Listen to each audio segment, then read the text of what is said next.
Sziasztok! Megnézzük, mi újság a hármas kapcsolatban élőknél, mit lehet róla tudni.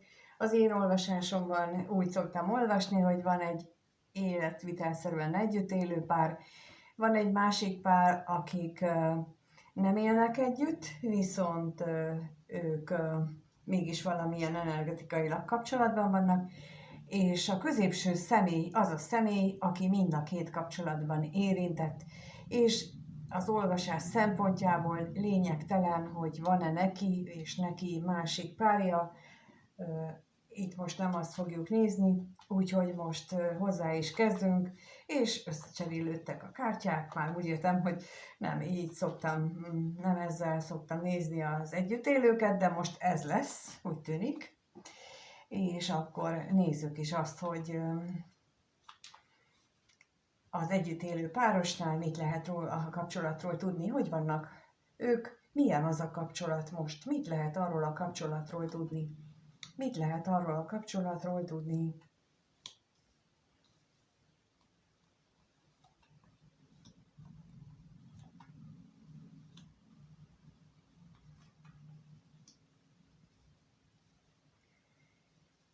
Hát itt az érzések, ha vannak még érzések, akkor azok eléggé rejtve vannak, ki nem mondott érzések vannak. Nem is biztos, hogy tiszták azok az érzések, már úgy értve, hogy tiszták, hogy mondjuk manipulációtól mentesek.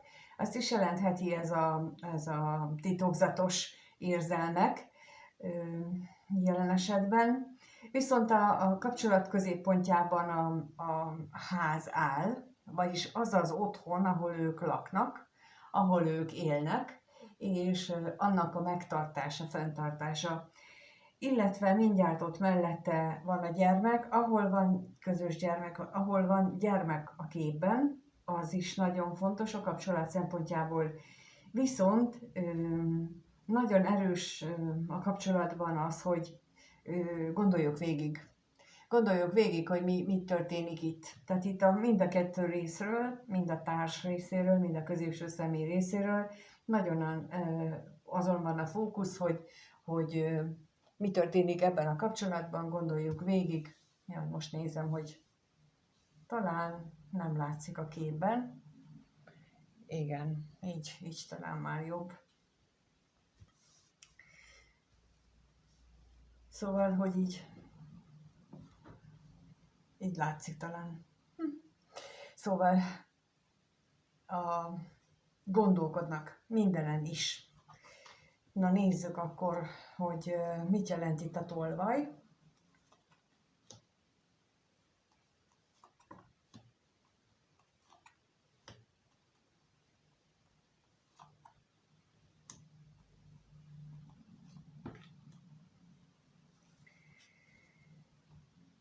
A ki nem mondott szavak hátterében, vagy a fájdalmak hátterében olyan ki nem mondott szavak állnak, amelyek tulajdonképpen olyan vágyakat tükrözhetnek, amelyek nem ezzel a kapcsolattal függtek össze.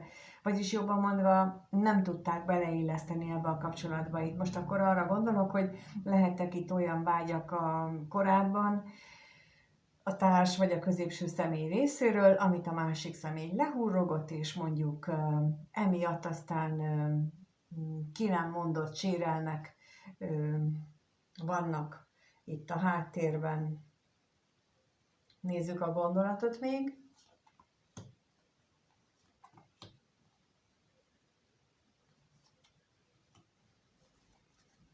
Akár anyagiak tekintetében is lehetnek ilyen ki nem mondott szavak, illetve ami még a kapcsolat mellett szól, amiért a középpontban a ház áll, az az, hogy ez a kapcsolat tulajdonképpen adja mindkettejüknek a stabilitást, viszont ebben nincs egyetértés közöttük, ebben nagyon-nagyon megint különböző véleményen vannak, hasonlóan itt, ami ennek a hátterében áll, tehát itt megint egy ilyen veszekedési gócpont vagy van kialakulóban, vagy az újra és újra ott működik náluk. Na, megnézzük akkor még azt, hogy mi van a másik társaságnál, mi van a másik kapcsolatban, hogy az a kapcsolat hogy van, tehát a középső személy és a harmadik személy kapcsolódásáról mit tudhatunk most meg. Mi az, amit megtudhatunk arról a kapcsolatról? Hogy van az a kapcsolat?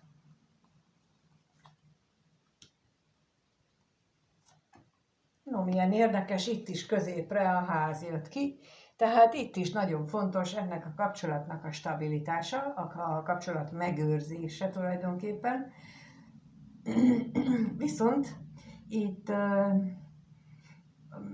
lehet, hogy a különböző értékrendek miatt vannak viták, illetve lehetnek a háttérben nagyon erős szenvedély, vagy lehet a háttérben nagyon erős szenvedély, nagyon erős a testi vágy egymás iránt, és ez adja az egésznek a stabilitását. Megnézzük akkor, mit tudhatunk meg itt a bosszúságról.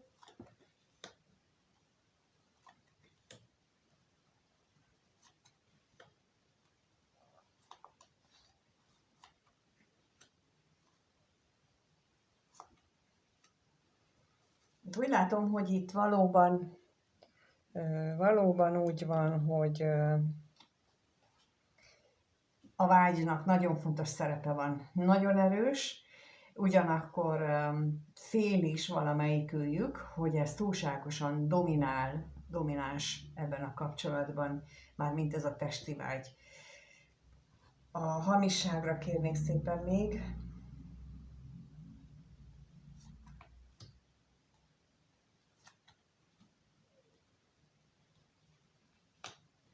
Úgy éreztem, hogy 2 jött. De nem. Lehetséges, hogy nem mondják ki ezt a túlzott vágyakozást. Valamelyikőjük titkolja, valamelyikőjük nem mondja el ezzel kapcsolatos valódi véleményét, nem mondja el azt, hogy kedvére van-e, vagy valamit változtatni szeretne, valamit másképp képzel el. Tehát itt ebben a kapcsolatban is most úgy érzem, hogy itt azt mondtam, hogy értékrendi különbség van, itt inkább most ezt úgy módosítanám, hogy lehet, hogy valamelyikőjüknek nem természetes, hogy kimondja a vágyait, hogy közölje a másikkal a vágyait, viszont itt az lenne a fontos, az lenne a célszerű, ha el szeretnék kerülni azt, amit a másik kapcsolatban láttunk, hiszen ott láttuk, hogy ott ez volt a probléma már régóta, vagy régen is, meg most is. És megnézzük akkor, hogy az együtt élő pár hogyan gondol egymásra, milyen gondolataik vannak egymással kapcsolatban, kettőt kérek. Először a társ mit gondol a középső személyről, és a középső személy mit gondol az együtt élő társáról.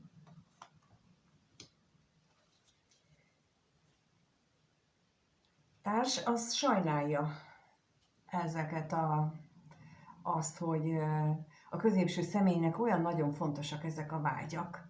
Tulajdonképpen sajnálja, és azt érzékeli, hogy a középső személy túlságosan arra fókuszál, csak azt veszi figyelembe, és semmi mással egyébként nem törődik. Megnézzük akkor, mit jelent itt még ez az özvegy férfi, erről mit tudhatunk meg.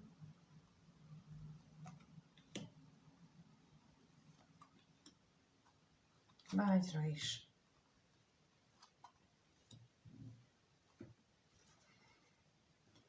Tulajdonképpen ezek az alátámasztó lapok is arról beszélnek, hogy a társ szerint túlzó az, amennyit a középső személy ezzel foglalkozik, és nincsen mögötte valódi lelkiség.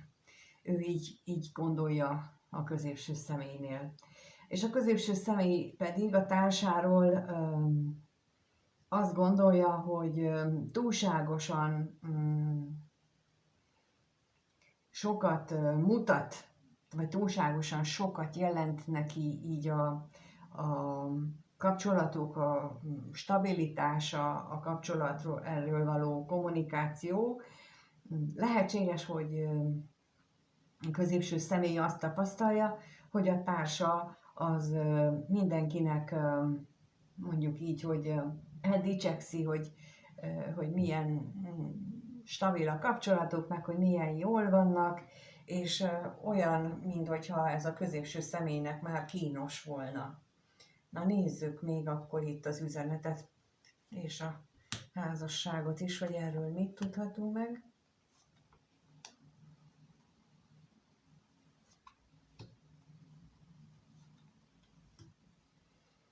Hát itt úgy látom, hogy itt megint csak ennek a részletezését mondják a lapok, hogy igen, ez a kapcsolat ez már egy elég stabil, viszont a szokások, ahogyan ők élik az életüket, az ellentmond annak, amiről beszélnek. A körülményeket okolhatják, hogy bizony, hát azért azok azért nem működik a kapcsolat, meg azért van ez, azért csinálja ez, azt, a másik, meg amazt, mert akár, tehát mindig van valakit, akit hibáztathatnak, és tulajdonképpen itt ez már a múltban is így volt, és ez már jó ideje, hát ez most olyan, mintha a középső személynek feltűnt volna, hogy itt igazából ez a társa, az csak egy látszatkapcsolatot épített fel, egy ilyen látszatvilágot épített fel az ő kapcsolatukról, az ismerősöknek, a barátoknak, és így mindig ezt magyarázza. Tehát ugye a középső személy ezt látja, hogy ez van. Így élnek. Megnézzük, hogy akkor a harmadik személlyel hogyan gondolnak egymásra a középső személy, mit gondol egymásról a középső személy és a harmadik személy. Itt is kettőt kérek először a középső személy, mit gondol a harmadik személyről, és mit gondol a harmadik személy a középső személyről. Érdekes, mert itt a középső személy úgy gondolja, hogy ez a harmadik személlyel való kapcsolódása, ez egy égben köttetett kapcsolat. Valahogy itt nagyon erősen érzékeli ezt a világon túli köteléket közöttük. Megnézzük akkor, mit tudhatunk erről részletesebben.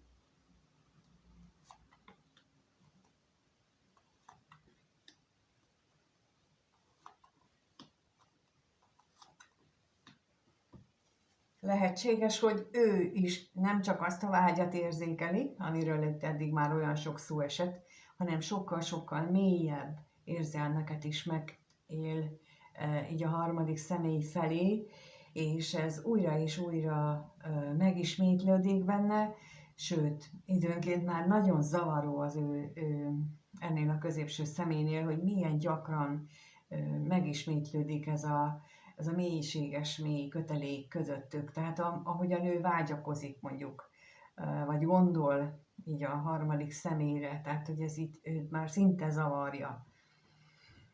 És az látszik, hogy a harmadik személynél pedig úgy gondol a középső személyre, hogy ő boldog attól, hogy ők találkoztak, boldog a találkozásaik miatt, vagy során, ott is.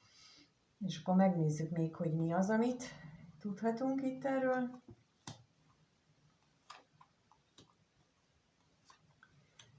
Azon túl, hogy ő boldog,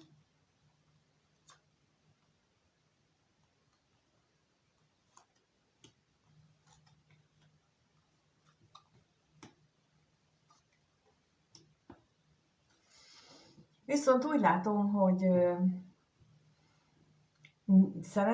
szeret is a középső személlyel az időt tölteni, viszont úgy látom, hogy ő egyfajta olyan állapotban van, hogy feladja a reményt arra, hogy együtt legyenek, feladja arra, hogy ők valójában együtt éljenek.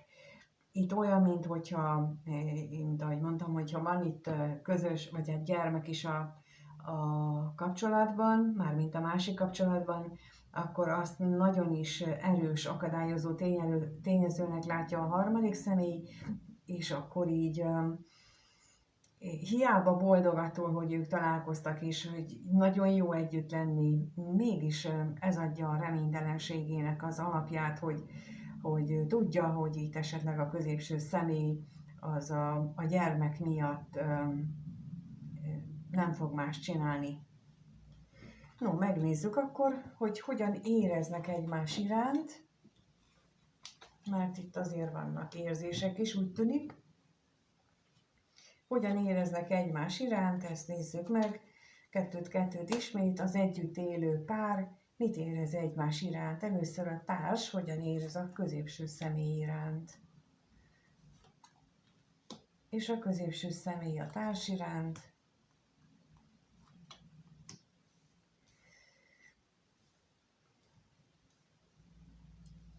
Hát a társa, azt hiszem, hogy azt látja a középső szeméről, hogy a középső személy valahogy valamilyen belső átalakuláson megy keresztül, túlságosan sokat gondolkodik, túlságosan sokat akar egyedül lenni, túlságosan sokat húzódik vissza, tehát így értem ezt, hogy a társ így látja. Bővebben kérünk még róla.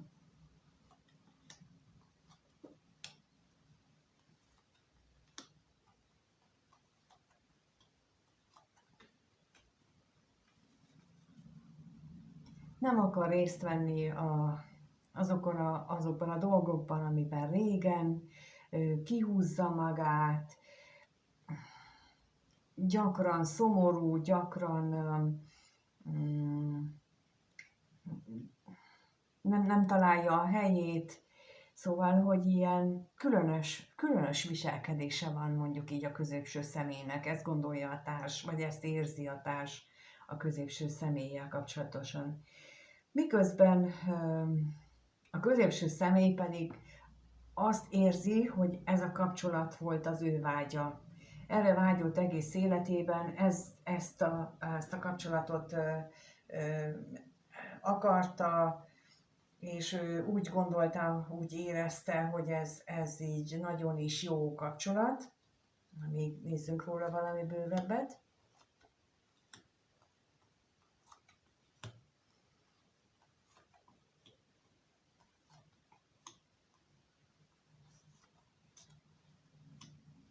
Viszont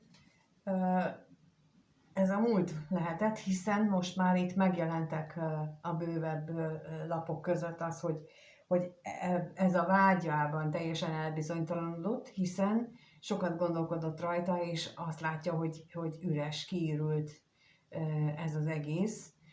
És ahogy ott az előbb is láttuk már a gondolatainál, tehát hogy itt mindent csak úgy csináltak, hogy a ismerősök, barátok mit látnak, tehát hogy ilyen látványkapcsolat volt az övék, és valójában a mögötte nem volt üresség, csak ő volt az, aki hitte, hogy ez a kapcsolat ez valóban úgy működik. Biztos egy ideig ő is elhitte ezt a látványt, amit kifelé mutattak, és olyan, mintha most ráébredt volna arra, hogy itt valójában lelkileg hát nagyon nem úgy működik, ahogyan azt ő eddig feltételezte. Tehát ez számára egy fontos kapcsolat volt, érzelmileg kifejezetten, de mára látja, hogy kiüresedett. És a társ is persze. No, megnézzük, hogy akkor milyen érzések vannak a másik kapcsolatban, a középső személy és a harmadik személy között. Kettőt kérek itt is most, és először a középső személy mit érez a harmadik személy iránt. És a harmadik személy a középső személy iránt.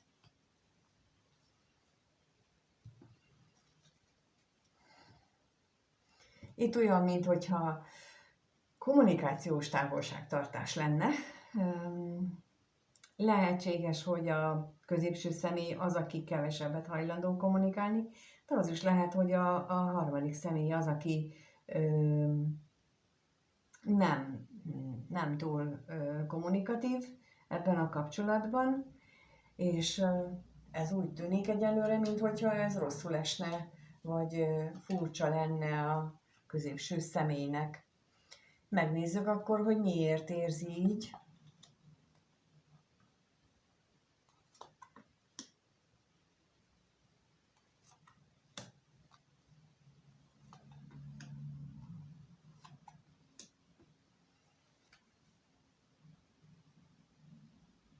Neki valójában, amikor ő magányosan gondolkodik, magába merül, akkor nagyon értékesek azok a gondolatok, amiket mondjuk itt a harmadik személy vele megoszt, és azon ő el tud gondolkodni, még akkor is, hogyha ennek nem ad hangot. Tehát, hogyha ezt mondjuk nincsen visszacsatolás a harmadik személy felé, tehát, hogy nem mondja azt, hogy átgondoltam, amit mondtál, ennek ellenére mégis átgondolja, amit mond a harmadik személy, és mint mondtam, nagyon értékes a számára. Viszont az, hogy nincsen ilyen folyamatos kommunikáció, az lehet, hogy ilyen úgy értékeli itt a középső személy, hogy ez a körülményeknek a számlájára írja, tehát a körülmények miatt gondolja úgy, hogy itt kommunikációs távolságtartás van közöttük. A harmadik személy viszont úgy érez, hogy itt az egész gondolat a testi örömök körül forog, tehát a harmadik személy azt érzi, úgy gondolja, hogy itt minden csak a test öröméről, a testi vágyakról szól. Lássuk, hogy akkor mit tudhatunk meg erről bővebben.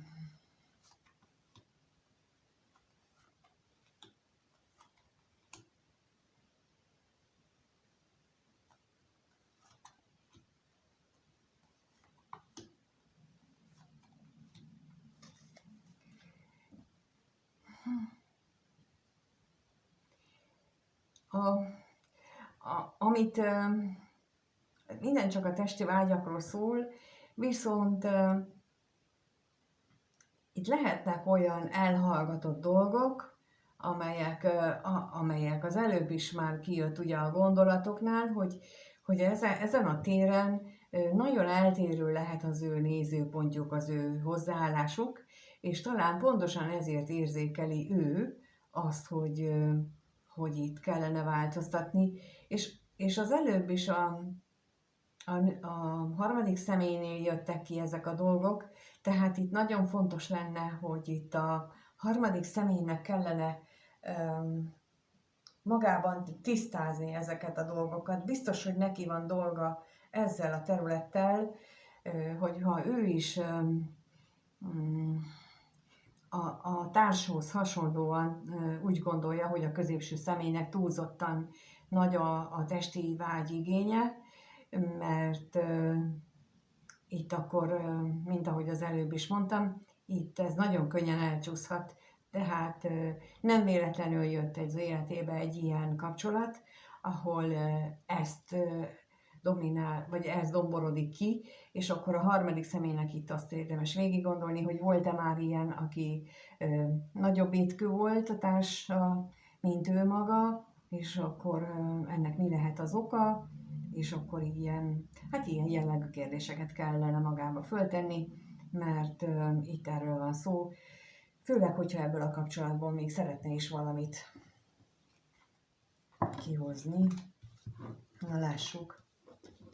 Lássuk akkor, hogyan folytatódnak a kapcsolatok a következő 1-2 hétben, mi újság, mi várható az együtt élő kapcsolatban, a következő 1-2 hetes időszakban, mi várható ott, mit lehet arról tudni.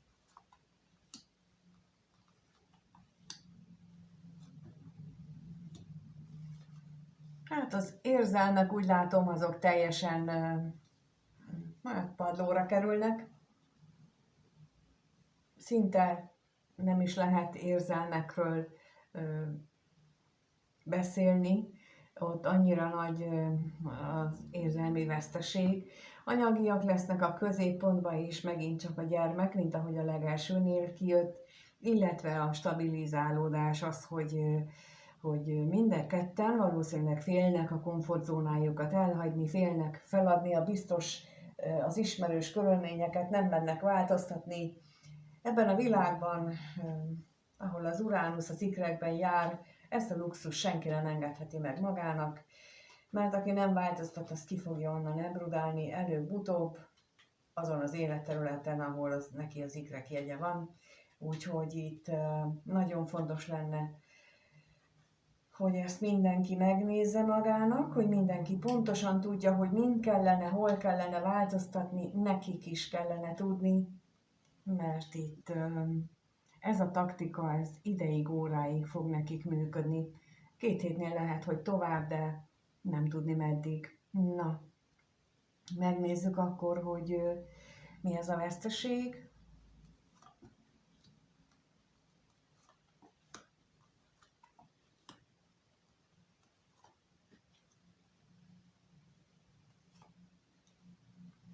Hiába lesznek apró kis örömök, apró kis bevételek, mégis nagy problémát fog okozni a pénzügyek alakulása, mert nagyon bizonytalanná válnak az életükben vagyis válik az életükben ezek a dolgok, nagyon nehezen fogják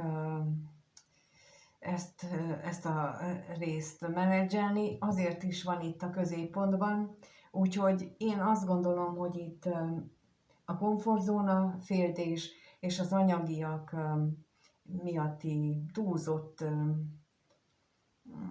túlzott aggodalom az, ami hát ezt a következő időszakot meg fogja határozni az életükben, amellett, hogy érzelmek azok szinte semmi érzelemről nem lesz itt szó közöttük. Megnézzük akkor, hogy mi újság lesz, hogyan alakul a másik kapcsolat a következő 1-2 hétben, mit lehet róla tudni, a középső személy és a harmadik személy kapcsolatáról hogyan alakul, mit tudhatunk meg arról, hogyan alakul az a kapcsolat.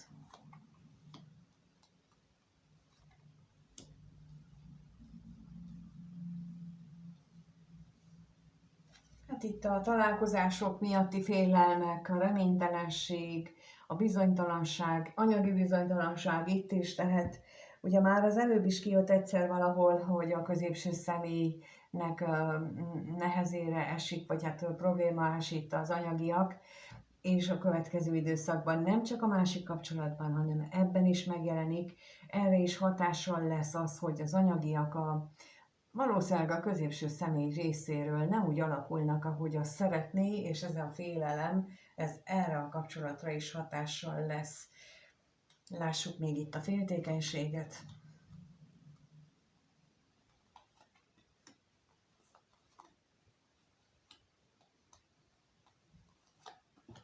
Munkahelyi nehézségek, a bizonytalanság, munkahelyi bizonytalanság az lesz, ami miatt ez a kapcsolat nehezített pályán lesz. Nem magával a kapcsolattal lesz probléma, hiszen itt a találkozásban való reménykedés és a miatti kis hitűség az itt lesz, de tulajdonképpen magában ebben a kapcsolatban az érzelmi kötődéssel nincsen baj. Itt inkább azzal van baj, hogyan alakulnak a külvilágban a dolgok, és nem ebben a kapcsolatban, hanem egyébként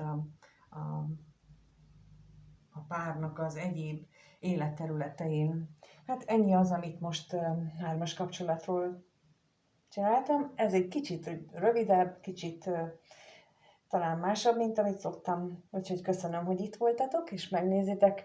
Köszönöm a lájkot, a feliratkozást, és ha valaki szeretne egyénit kérni, vagy oldást, akkor a leírásban, illetve az első kommentben megtaláljátok az elérhetőségemet, és akkor ott tudtok ott fel tudjuk venni a kapcsolatot, és meg tudjuk beszélni azt, hogy mit hogyan csináljunk, vagy mit hogyan lehet csinálni. Nagyon szívesen segítek ebben mindazzal a tapasztalattal, amivel rendelkezem. Szóval köszönöm a lájkot, kommentet, és ameddig nem találkozunk, addig mindenkinek minden jót kívánok. Sziasztok!